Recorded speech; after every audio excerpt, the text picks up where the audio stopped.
Over the past number of years, there seems to have been a growing need on the internet to outsmart films.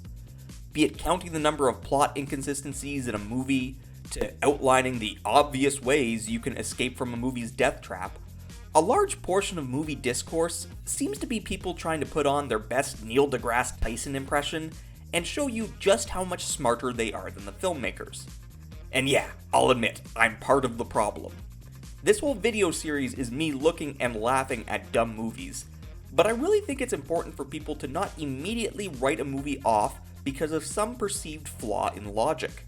But that hasn't stopped the internet from dogpiling on movies that may not be 100% logically or scientifically consistent. Remember the backlash Gravity got because members of NASA said it wasn't entirely accurate to the laws of physics? People turned their noses up at a legitimately touching movie because they found a way that they could be intellectually superior to it. But what happens when you encounter a movie that is so confident in its science, so utterly sure that it has made some great scientific and philosophical breakthrough, that you almost feel like you would be breaking the filmmaker's heart to tell them that literally everything in their movie is wrong? It would be like trying to tell a kid that there is no Santa while they are sitting on Santa's lap. One of you is clearly ignoring the evidence here. Lucy is just that kind of film. And while it sits comfortably in the realm of bad movie, and assuredly in the realm of bad science, it does so with such blinding confidence that I kinda have to respect it, I guess. This is Defending Dumb, Lucy. The fastest way I can sum up Lucy is imagine if the film Limitless was made, but the catering budget was instead spent on bath salts. Scarlett Johansson plays the titular Lucy, a woman studying in Taiwan who gets mixed up in a South Korean drug smuggling ring after her boyfriend tricks her into being a drug mule. The first 15 minutes of this movie move at a rapid speed, as we are introduced to Lucy, her boyfriend, her dead boyfriend, the villains of the movie, and the mysterious drug this movie is centered on. In the first 10 minutes, we already have a pile of bodies stacking up as Lucy is kidnapped, and we literally don't know anything about this character other than her first name. It's campy and definitely starts to tread some well-worn dad action movie ground of the potential horrors of a young woman traveling abroad, but it does set a frantic energy to the film, and yeah, it kinda pulls you in.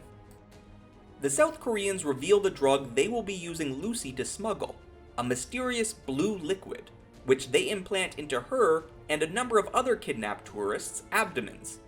She is given clear instruction where she needs to go in order to deliver the drug, but the bag rips open along the way, allowing the drug into her bloodstream.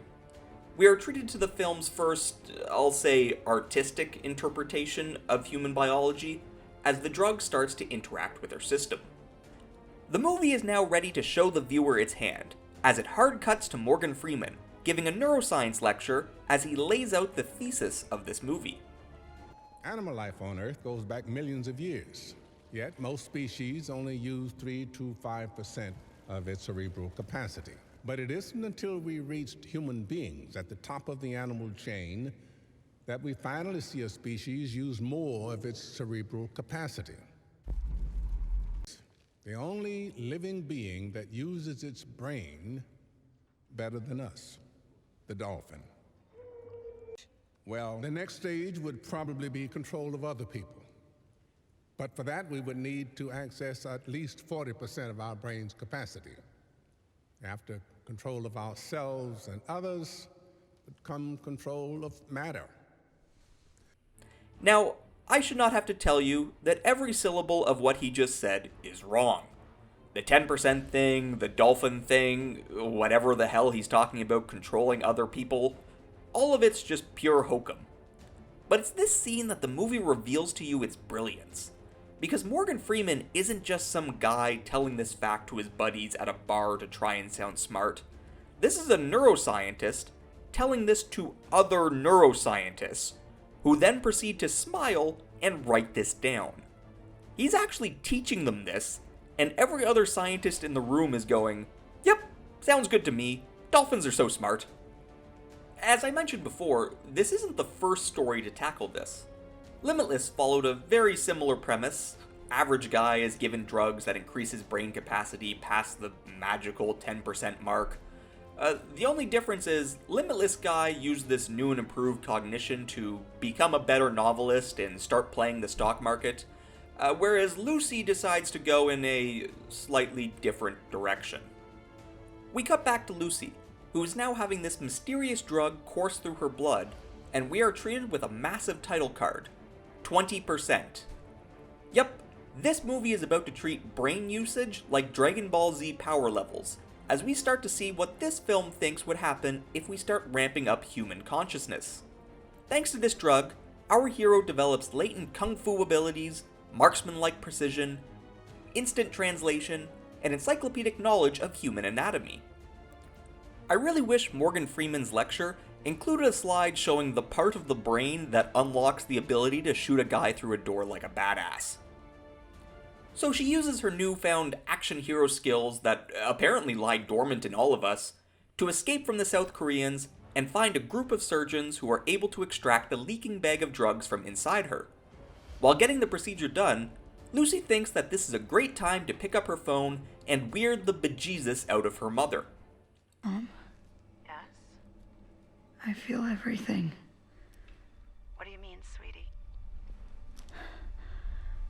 Space. The air. The vibrations. I can feel my brain. The deepest parts of my memory. I remember the taste of your milk in my mouth. The room. The liquid. I'm back. You're not partying too much, are you? You promised me you'd look after yourself. I'm trying to, Mom. I am trying to. I gotta say, this might be the most supportive mother character ever written.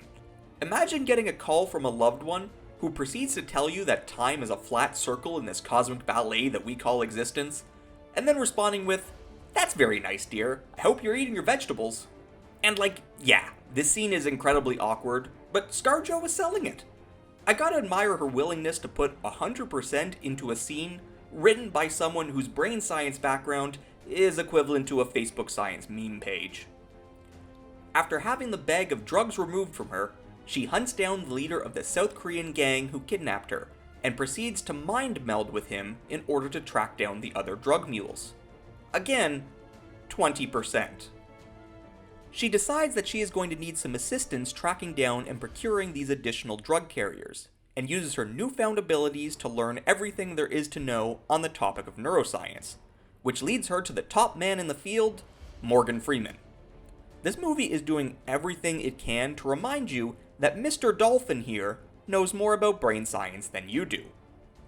She reaches out to Freeman to explain her situation, and asks him to meet her in person to discuss what is happening to her further. With Freeman in Paris, Lucy boards a flight after transforming her hair in order to blend in. I imagine the writing session where this idea was born was one writer going, "Hey, hair is attached to your brain, right?" And the other writer going, "Yeah, probably." Aboard the plane, she channels her inner 90s internet hacker and starts to research, well, everything, I guess. I know your brain is working on overdrive here, Lucy, but I don't think that any laptop is meant to handle that many Chrome tabs open at once. It's at this point in the movie that it decides that it has educated the audience on what 20% brain capacity looks like enough, and begins to absolutely lose its mind, as Lucy hits her 40% mark. After fighting through some surprisingly competent body horror, Lucy snorts the rest of the blue drug and passes out, only to awaken in a hospital room in the custody of French police. Little did the police know that the South Koreans are hot on her trail to reclaim their stolen property. The Korean gang members show up throughout the final half of the movie, and their threat level just gets kind of laughable as Lucy gets stronger. Here she is dealing with the armed assassins in the French hospital.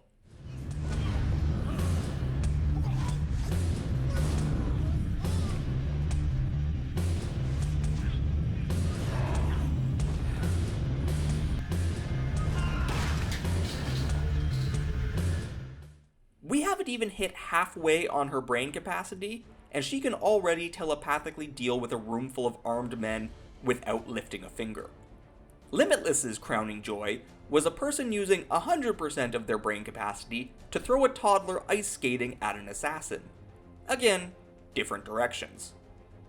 The race is now on for Lucy to reach Freeman before her body is unable to physically handle her increasing powers, and her and a French policeman escorting her make their way through the city. This guy sticks with her for the rest of the film, and she pretty much just treats him like a pet that can occasionally shoot at things. After a needlessly destructive car chase through Paris, Lucy and Pet Cop arrive to meet Freeman and his colleagues, whose minds she proceeds to blow while spouting some philosophy that would be better suited for Cheech and Chong than brain scientists.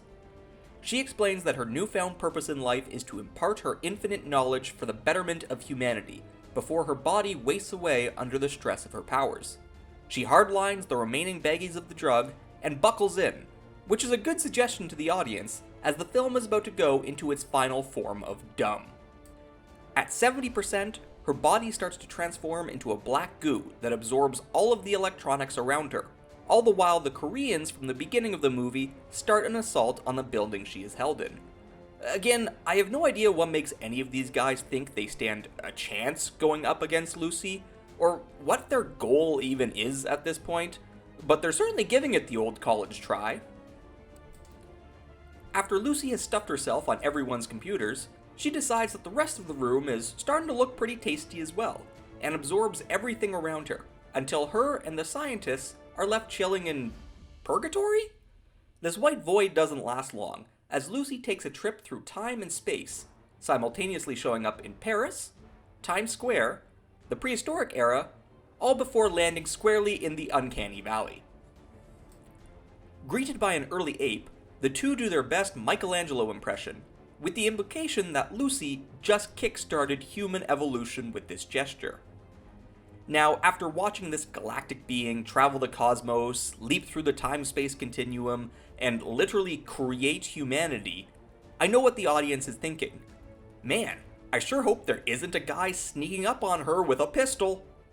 The movie keeps cutting back to the South Korean assault on the building, but I'm not sure if we're supposed to fear for the main characters in any way at this point. I really have to appreciate the confidence on the main gang leader here. It takes a special kind of moxie to see your enemy telepathically defeat all of your men, reach into your own memories, create a floating white void in space while turning into a goo monster, and think, yeah, I got this. Right before he is able to take his shot, Lucy reaches 100% brain capacity, and her physical form vanishes, restoring the room and allowing the French police to deal with the final gang members. Lucy succeeds in her task of passing off her knowledge to the world, as the black goo monolith she created hands Morgan Freeman a flash drive.